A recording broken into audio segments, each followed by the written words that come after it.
Você falou a respeito do seu jeito de fazer copy, que é uma coisa muito mais conversacional, mas que você não começou assim. Copy, ela é criada em cima de 3 pilares: público, oferta e estratégia. Falar com o público certo, oferecer a coisa certa para eles e da maneira correta. Aí sim eu consigo criar uma copy em cima disso. Se eu tiver qualquer erro entre o casamento de público, de oferta e de estratégia, ou seja, fazer a venda da ideia ou da coisa errada, do jeito errado, para a pessoa errada ou a coisa errada, não tem copy que salve.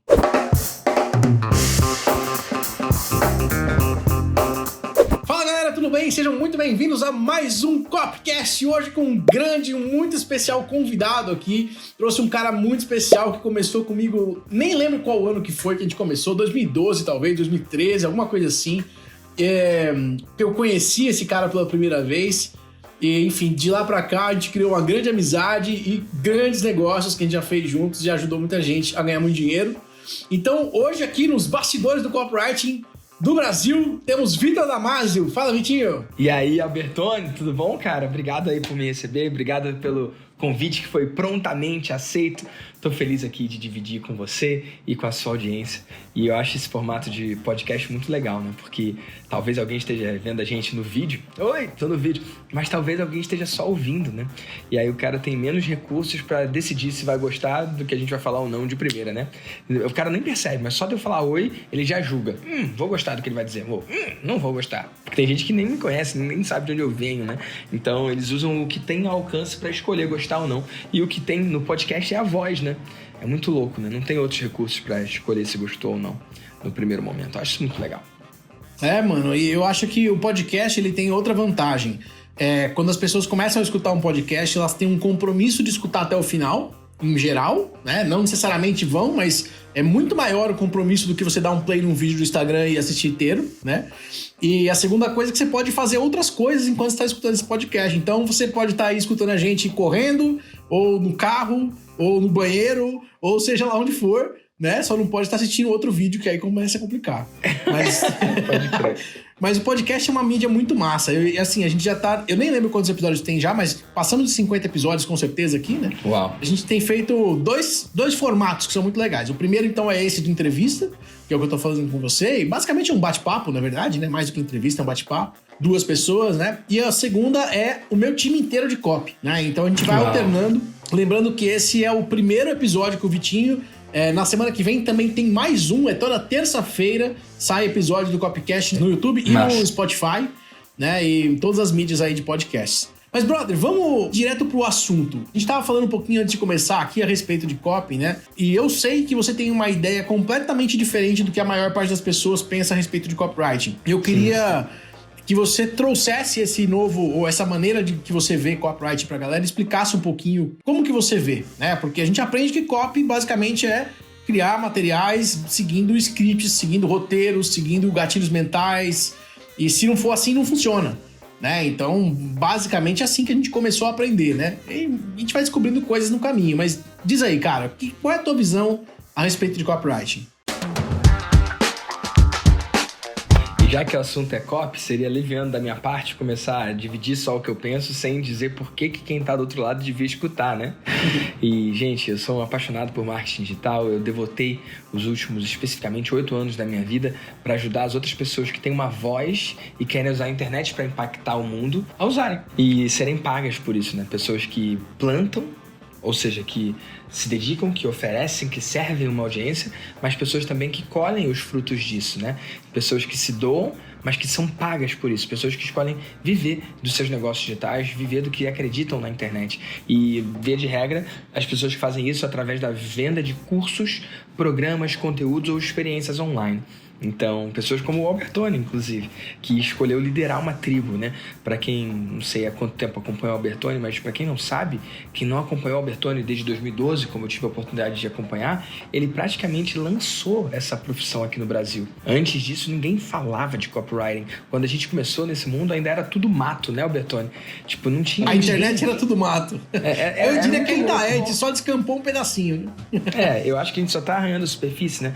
Mas o fato é que hoje tem vários profissionais que foram formados por você, certificados por você, né? Uma profissão que antes não existia. Eu não conheço antes uma formação em copywriting no Brasil.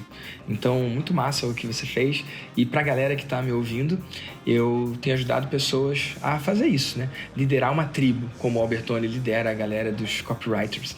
E eu tenho feito isso com bastante sucesso. Então, eu vendi alguns milhões em produtos digitais para mim, vendi alguns milhões em produtos digitais de terceiro, como afiliado, quando eu trabalhava como afiliado, e vendi alguns milhões como venda de serviço, consultoria, mentoria, masterminds. Então, nos 3 jogos online, como eu sempre falei, lembra, Albertoni? Produtor, afiliado e serviço. Nesses 3 jogos eu gerei milhões de reais, só para mim, sem contar para os meus clientes. Para os meus clientes são centenas de milhões de reais até agora contados, né? Talvez valha a pena escutar um pouquinho do que eu vou dividir. E é muito louco, porque meio que estourando aí o que o Albertoni falou de modelos e scripts e seguir roteiros, cara, a minha copy virou bastante conversacional. Ela virou bastante fluida com o tempo. E eu tava conversando com o Marcelo Barbosa, guitarrista do Angra, né? E aí ele tava entrevistando um cara que era um guitarrista top também. E aí o Marcelo falou assim, mas qual é a sua rotina de estudos? E aí o cara falou assim, eu pego a guitarra quando eu tenho vontade. E aí o Marcelo deixou passar e falou, tá, pega quando eu tenho vontade e tal. Beleza. Só que aí, no dia seguinte, caiu a ficha pro Marcelo e ele dividiu com a audiência dele. Ele falou assim, bicho, o cara falou que pega quando tem vontade, só que eu conheço a esposa dele e a esposa dele disse que ele toca guitarra o dia inteiro, toda hora, todo tempo. É só quando ele tem vontade, só que ele tem vontade sempre. O dia inteiro. E há 30 anos ele toca... sei lá, 8 horas por dia. Então é fácil o cara virar e falar que toca quando tem vontade. Porque, o cara toca pra caramba. Não dá pra ele virar pro aluno dele que tá começando e falar assim, treina só quando você tem vontade que você vai conseguir. Porque via de regra não vai. O cara pode ser um prodígio, pode acontecer. Então, quando eu falo um pouco da minha visão, eu lembro um pouco desse caso do Marcelo Barbosa. Porque eu viro aqui e falo que eu vendo milhões sem script, que eu vendo milhões sem seguir um roteiro, que eu vendo milhões sem nunca ter seguido um teleprompter. E que às vezes eu escrevo e-mail de primeira em uma sentada. Só que é muito bonito eu falar isso, sendo que eu passei anos estudando de forma diligente, virando noites e noites, lendo e estudando, estrutura por estrutura, pedaço por pedaço, parágrafo por parágrafo, cada frase, cada palavra do que os maiores copywriters do Brasil e do mundo escrevem. Então eu acho que é uma sacanagem eu virar aqui e falar a verdade, que é, hoje a minha cópia é totalmente conversacional, hoje eu não fico pensando, agora eu vou usar tal gatilho, agora eu vou usar um formato, agora eu vou usar esse template aqui. Eu não penso isso. Porra, é sacanagem virar e falar que agora eu faço com maestria, né? Eu faço no flow sem pensar, sendo que eu fiz o dever de casa por anos, né? E o que era o dever de casa no meu caso? Lá, quando tudo era mato, 2012, quando a gente começou, na era pré-Érico Rocha, né? Porque dá pra dizer que no marketing digital no Brasil existe a era pré-Érico e a era pós-Érico, né? É bem assim nessa pegada. A gente nasceu quase como discípulo, né? Porque a gente nasceu junto, né? Do negócio. A gente viu a coisa brotar, né? Isso que foi muito massa. E só pra deixar claro e registrado aqui, como eu sempre deixo, minha gratidão infinita, né? Pelo Érico. Porque o que ele fez pelo mercado e por mim, pelo Albertoni também, sei que posso falar o nome dele, cara, não tem preço e sou muito, muito, muito grato. Então... Mas antes, cara, porque ali eu comprei uma fórmula, literalmente segui e deu certo pra mim e mudou minha vida. Só que antes disso, o que eu fazia é que eu me inscrevia, cara, em tudo quanto era lista. Então, não tinha um curso e eu não tinha grana também pra comprar. Então, cara, eu me inscrevi em todos os nichos, cara. Todos os nichos. Hipnose, sedução, coisa de pet, cachorro. Nem tenho cachorro, sacou? Eu ia vendo aquilo pra ver o que funcionava. E me interessava entender os padrões de linguagem, sabe? E eu via que algumas palavras, algumas frases, algumas estruturas linguísticas se repetiam. E eu gostava de acreditar que o que se repetia tinha dado bom, tinha dado certo. E o que parava de aparecer não funcionava. E aí, de repente, eu via algumas estruturas se repetindo num nicho, sei lá, de cachorro e num nicho de vendas. Sei lá, num nicho de plantas e num nicho de futebol. Por assim dizer, tipo, exemplos bem grotescos. Eu falei, porra, tem algo aqui, só que eu não consegui enxergar por trás, né? E aprendi muito nesse processo, sim. Só que hoje eu tenho peninha de quem segue esse processo. Por quê? Porque dá muito mais trabalho, leva muito mais tempo, você pode ser levado a conclusões erradas. Quando você está modelando alguém assim, fazendo essa engenharia reversa, é comum você acabar copiando um teste que deu errado. Tem um monte de coisa que eu faço no meu marketing e as pessoas me copiam. Só que elas não sabem se elas copiaram o teste que deu certo ou o teste que deu errado, pô. E eu morro de rir. O cara faz como se tivesse inventado a pólvora, imitando a minha campanha da semana passada. Só que ele não sabe se funcionou ou não. Então, muito de copywriting é teste, é se experimentar. Sacou? E outra coisa também que pode ser um pouco disruptiva para a maioria das pessoas, né? O cara que começa a escrever, acho que ele fica... No primeiro momento ele fica muito preso, né, às estruturas linguísticas, né, os modelos, templates também, e meio que copia e cola algumas coisas. Só que depois disso vem um momento que ele começa a se apaixonar pela escrita dele. E aí ele começa também a achar que é uma arte. E de fato é. Só que uma arte que não pode ser copiada. E aí ele não quer copiar ninguém, mas ele também não quer copiar ele mesmo. Então ele se cansa do que ele escreve, cara.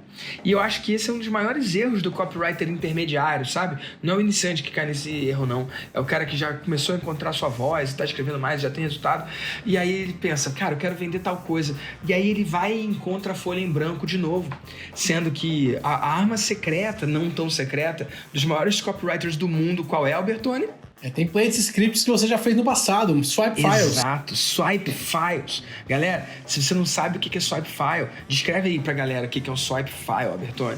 Swipe file é uma biblioteca de copies que deram certo, de preferência aquelas que te marcaram ou que te fizeram diferença, porque elas servem como consulta, como referência para você criar as tuas próximas. Então, é como se fosse a tua biblioteca pessoal. Você não vai colocar qualquer livro lá. Você vai colocar um livro que você gosta, que você curtiu, que teve uma intenção, mexeu com você emocionalmente. Se não fizer isso, não faz sentido colocar lá. Também já vejo gente fazendo swipe files de tudo. O cara nem categoriza. Tipo, pega qualquer coisa que tem de copy de qualquer pessoa que ele acha que é importante e começa a catalogar tudo, ou então começa a só arquivar e fica lá com... Eu tenho 100 mil copies de, sei lá, foda-se, e aí? Que diferença que faz pra você? Ele sabe que não vai olhar de novo, nunca mais, né? Exatamente, não faz diferença nenhuma, né? Gente, quando a gente fala assim, né, biblioteca de copy, pode parecer uma coisa super fancy, super, requintada, mas porra nenhuma, isso pode ser um e-mail seu no Gmail, que você tem várias pastas e você vai separando. Então, assim, os copywriters que eu mais admiro, a galera que manda bem mesmo, cara, todos eles têm uma pastinha, entendeu? Onde eles guardam as coisas que mexem com ele. E é muito doido isso. E num primeiro momento, essa pastinha, você vai guardar as coisas dos outros que você, de alguma forma, foi tocado, né? Opa, isso mexeu comigo. E aí você guarda, você salva aquilo, né? Uma coisa que eu faço até hoje é me expor a cartas de vendas. Então, quando eu recebo mensagem de pessoas que eu admiro, às vezes é uma coisa que eu nem quero comprar, mas eu me exponho a carta de vendas da pessoa para eu ver como eu me sinto lendo aquilo ali. E para me inspirar. E às vezes eu compro a coisa que eu nem quero. Vou falar de novo. Às vezes eu compro a coisa que eu nem quero para olhar por dentro. Porque é interessante estudar o funil da pessoa. O que é o primeiro upsell? O que ele oferece depois que eu digo sim para a primeira oferta? O que ele oferece em seguida? Como ele vai conduzir comigo? Por exemplo, uma coisa que foi disruptiva para mim. O Tony Robbins fez um lançamento agora, né? Sim. Em parceria com Jim Graciosi e com Russell Brunson. Inclusive, eu fui afiliado. Acho que eu fui top afiliado no Brasil. E, cara, olha que massa. O cara vendeu o KBB, que é o Knowledge Base Blueprint, sei lá, que eu, inclusive, comprei pra ver como é que era por dentro. Sendo que, assim, ele ensina a tocar grupos de mastermind. E eu toco isso há anos. Então, não necessariamente eu imaginei que aquele curso ali fosse me dar o pulo do gato, sabe? Eu imaginei que era algo mais simples, algo mais básico. Eu estava certo olhando pelo lado de dentro. Apesar de ajudar quem é intermediário também, pode questionavelmente ajudar quem é avançado. Mas o que eu quero dizer é, eu não comprei para aprender necessariamente. É sempre bom aprender com o Tony, é sempre bom aprender com o Jim. Eu fiz os treinamentos, né, do Tony, fiz o Business Mastery, fiz o Date with Destiny, fiz coaching com a equipe dele, fiz o Life Mastery. Já aprendi com o Jim pessoalmente algumas vezes no evento do Brandon, tô no Mastermind do Brandon com o Jim. Então, é bom aprender com essa galera. Sempre que eu posso, eu tô com o Russell Brunson também. Eu invisto muito em estudo, em aprendizado. Eu não conheço ninguém no Brasil que investe mais do que eu em conhecimento e informação, tanto no Brasil quanto lá fora. E quando eu falo isso é porque eu não conheço mesmo. Eu adoraria conhecer alguém para poder trocar figurinha, né? E eu sei que isso não é necessariamente nem algo positivo, tá? É até uma doença, assim. Eu sou viciado nessa parada. Então, eu lembro quando eu não tinha dinheiro para comprar livro, né? E eu tinha que olhar todos os livros da livraria para saber qual era o um que eu ia poder levar para casa no mês seguinte, que ia ser meu aniversário. Eu lembro disso. Eu lembro de economizar dinheiro para comprar um livro. E chegou um momento que eu podia comprar todos os livros que eu quisesse. E aí eu entrei numa de poder comprar todos os livros. Na dúvida eu comprava, né? E conforme você vai enriquecendo, né, literalmente, não só de dinheiro, mas também de conhecimento, não só os livros ficam de graça, né? Os cursos ficam de graça. Então, eu passei a comprar cursos de 100, 200, 500 dólares sem pensar. Isso aqui... Cara, vou até falar isso aqui, foi uma coisa que mudou minha vida e foi por causa de uma copy. Uma copy que mudou a vida, minha vida. Foi de um cara chamado Mike Dillard. Quem é que conhece Mike Dillard? Você que tá no podcast ouvindo, você conhece? Escreve pra mim pra dizer que conhece. Ou se não conhece, me diz que não conhece. Ou se estiver vendo em vídeo, bota aqui no comentário que eu quero saber. Porque... O Albertoni conhece Mike Dillard? Isso. Conhece? O cara, mudou a minha vida. Porque ele mandou um e-mail. E o e-mail era tipo assim...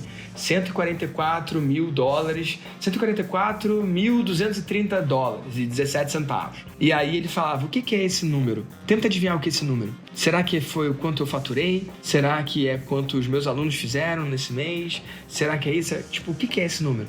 E ele não respondia. E aí no outro dia veio o e-mail dizendo que aquele valor não era quanto ele faturou, não era quantos alunos dele faturaram, porque era muito mais do que aquilo. Aquele era o valor que ele tinha investido em educação nos últimos X meses. E aí eu falei, caralho, naquela época eu ainda achava legal economizar o máximo possível, aproveitar o máximo para extrair conteúdo gratuito, porque tem um monte na internet. Eu ainda não tinha entendido que eu posso ganhar de forma diretamente proporcional ao quanto eu invisto. Eu ainda não tinha entendido que eu sou o tipo de cliente que eu atraio e que quando eu invisto, eu atraio o cara que investe também. Eu não tinha entendido isso. Eu ainda estava numa de escassez. Lembra, Bertone, como é que era? Eu ainda achava que o cara que comprou uma coisa foi o cara que caiu na copy. Eu usava esse termo, caí nessa copy. Como se comprar algo fosse algo negativo, fosse um golpe. Eu não tinha essa concepção ainda de que quando a venda é correta, quem compra fica mais feliz até do que quem vendeu. Eu não tinha essa concepção. E aí o cara que eu admiro falando do quanto ele investiu em conhecimento. Aí eu falei, que incrível. E aí dentro do e-mail ele falava, gente, quando eu compro um livro, eu não espero que o livro inteiro seja bom pra mim. Às vezes é só um capítulo que vai me servir. Às vezes é só um parágrafo. Às vezes é uma frase. Às vezes é uma palavra que vai pagar. E aí ele fala, quando eu era mais escasso, quando eu era pobre, eu comprava um livro e o livro inteiro tinha que ser bom. Se o livro inteiro não fosse bom pra mim, não valia. Só que conforme eu vou evoluindo nessa jornada, é cada vez mais difícil, cada vez mais raro surgir um livro que seja bom pra mim do início ao fim. Então eu não vou mais atrás disso. A chance disso acontecer agora é pequena. Quando eu não sei nada, tudo é novo. Mas quando você está no nível de jogo mais avançado, cara, qual é a chance de tudo ser interessante, tudo ser bom, tudo ser bem-vindo para você? Olha, Albertoni, alguém que não conhece o mundo de copy, alguém que não está nesse mundo do mercado digital, é possível que assista esse episódio nosso, esse de hoje, e do começo ao fim fale, caramba, foi feito para mim, adorei. Só que quanto mais o cara tá intermediário para avançado, menor a chance de do começo ao fim esse episódio ser para ele. O cara vai tirar valor? Vai. Mas ele vai sair daqui falando assim, assisti esse vídeo ou ouvi esse podcast, foram, digamos, 30 minutos. Cara, mas teve um pensamento que o Albertoni falou, ou um pensamento que o Vitor falou, que sozinho valeu os 30 minutos. Não é que os 30 minutos tem que valer, é que nesses 30 minutos tem que ter uma frase, cara, que vai fazer diferença para você. Sim. Inclusive, você que está ouvindo, talvez uma coisa que faça diferença para você seja entender que você precisa só de uma coisa. Isso é um pensamento, né? Isso é uma ideia, isso é uma big idea, inclusive. E, galera, eu sou um tarado louco que, por mais que eu tenha 112 mil seguidores no Instagram, eu leio pessoalmente todas as minhas mensagens e sou o tarado que responde. Então, se alguma coisa que eu falar aqui fizer sentido, escreve para mim em @VictorDamasioOficial lá no Instagram, que eu faço questão de responder, tá bom? É @VictorDamasioOficial. Eu quero saber o seu feedback, o que você achou desse episódio, tá bom? E se alguma coisa fez sentido para você, clicou e fez valer o seu tempo. Ou se você achou um lixo do começo ao fim, me fala também, porque aí eu te bloqueio e a nossa vida fica melhor. Tô brincando. Eu vou querer ouvir o seu feedback mesmo que negativo. Então, Albertoni, veio essa copy desse cara e, cara, transformou minha vida. Porque aí eu passei a comprar livros atrás de uma frase. Aí eu passei a comprar cursos atrás de um módulo, atrás de uma aula, de um módulo. Se aquilo ali me gerar aquele valor, já tá pago. Só que aí, conforme eu fui faturando mais, os livros começaram a ficar muito baratos, os cursos começaram a ficar muito baratos. E aí eu comecei a brincar de investir em mentorias e masterminds. Então, eu tô lá no mastermind do Érico desde o começo. Tô no mastermind do Brandon também, que são $20 mil.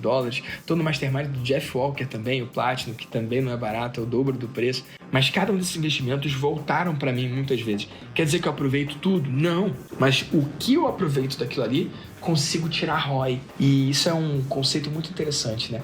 Antes eu ficava pensando, será que esse treinamento vai me dar ROI? ROI é retorno sobre investimento, tá? Ou seja, será que vai trazer para mim mais dinheiro do que eu paguei para ter acesso. E era assim que eu julgava um treinamento ou um curso para saber se eu ia comprar ou não, para saber se eu ia fazer ou não. Só que chegou uma hora que eu entendi que não é o curso que tem que ter ROI, sou eu que tenho que ter ROI. Não é o evento que tem que ser bom, eu que tenho que ser bom para extrair valor do evento. Então, eu escolhi não só escolher eventos e livros e cursos que tenham ROI positivo ou que possam gerar ROI positivo para mim, mas eu decidi eu mesmo, Vitor, ser uma pessoa de ROI positivo. O que eu quero dizer com isso? Eu parei de externalizar, isso dá ROI, isso não dá, isso é bom, isso não é. E escolhi, eu sou bom, eu dou ROI.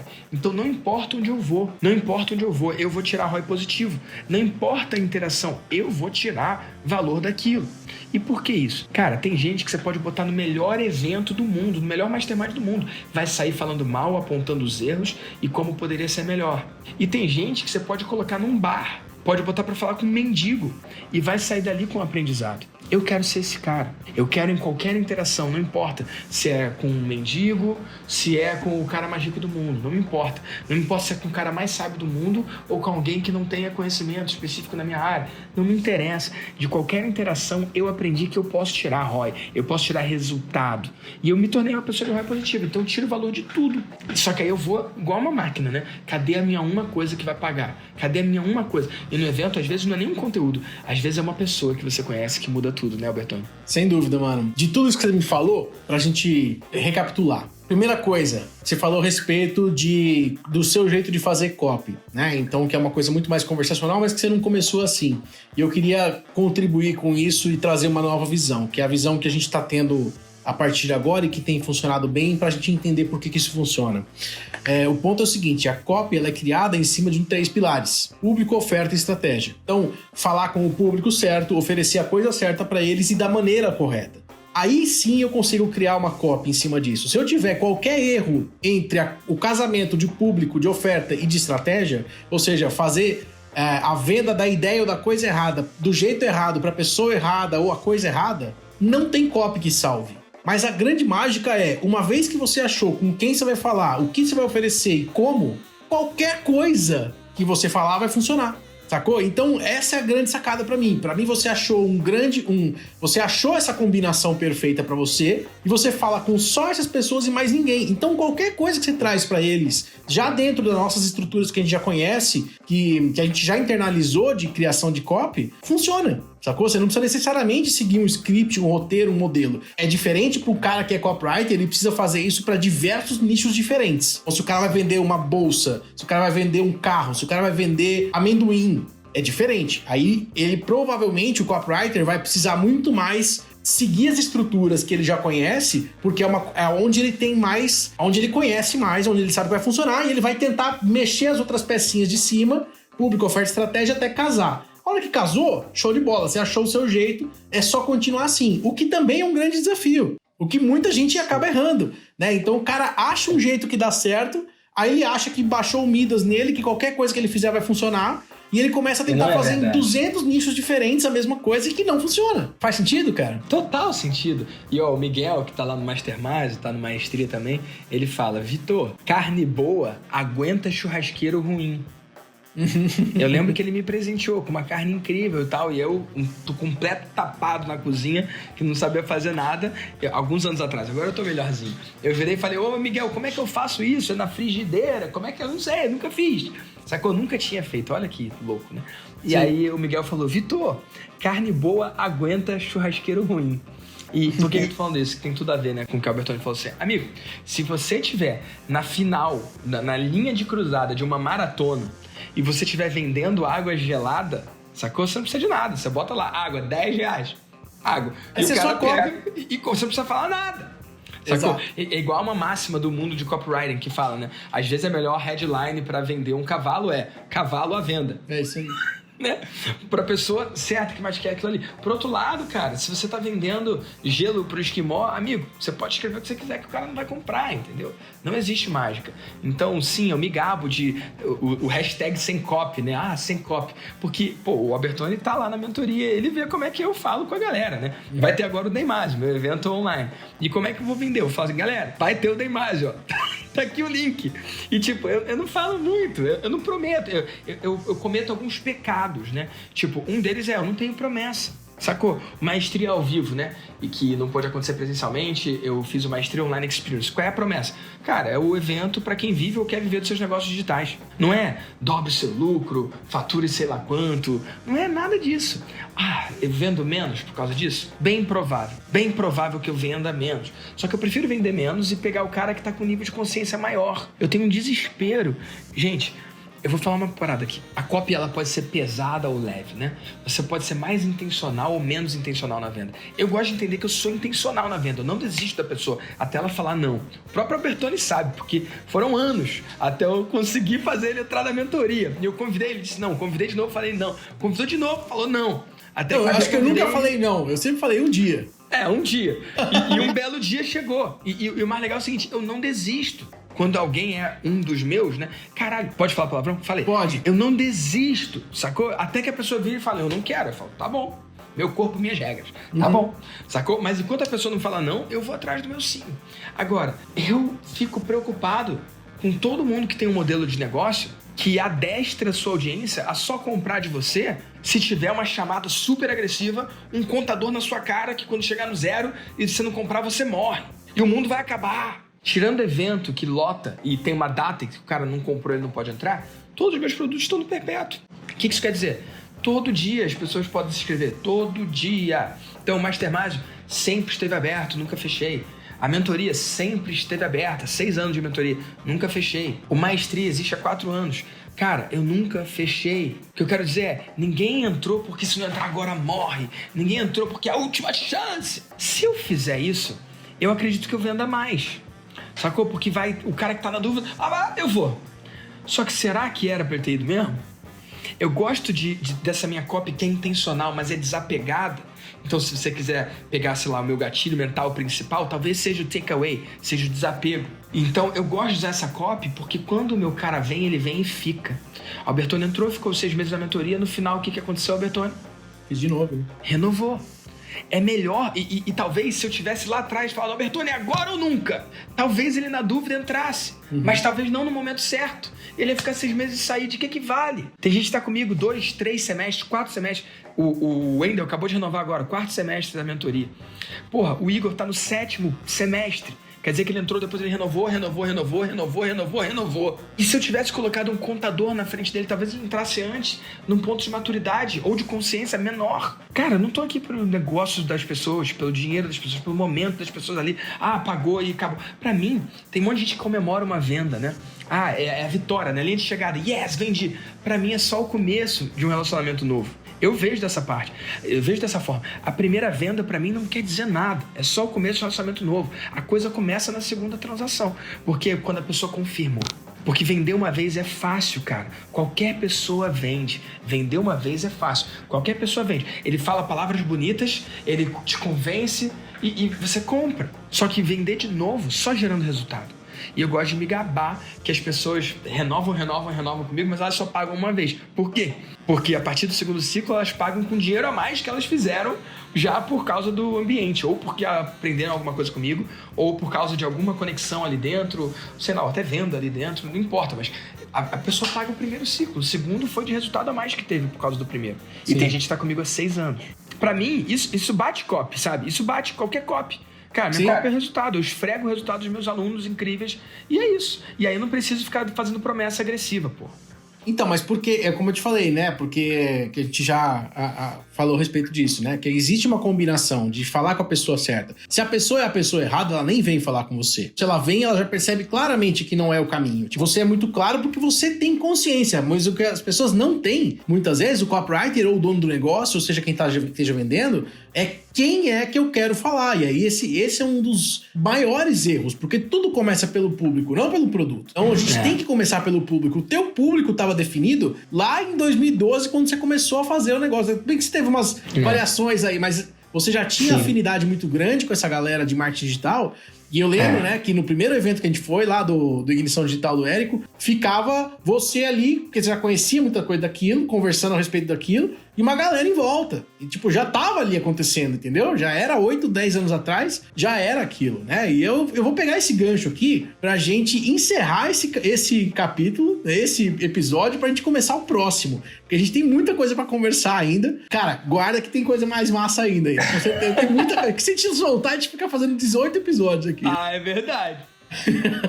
Mas beleza, então, meus queridos, muito obrigado por assistirem este episódio até o final. E lembrando, semana que vem, na terça-feira, tem mais um episódio com o Vitor Damasio. Vitinho, obrigado e até a próxima semana. Valeu.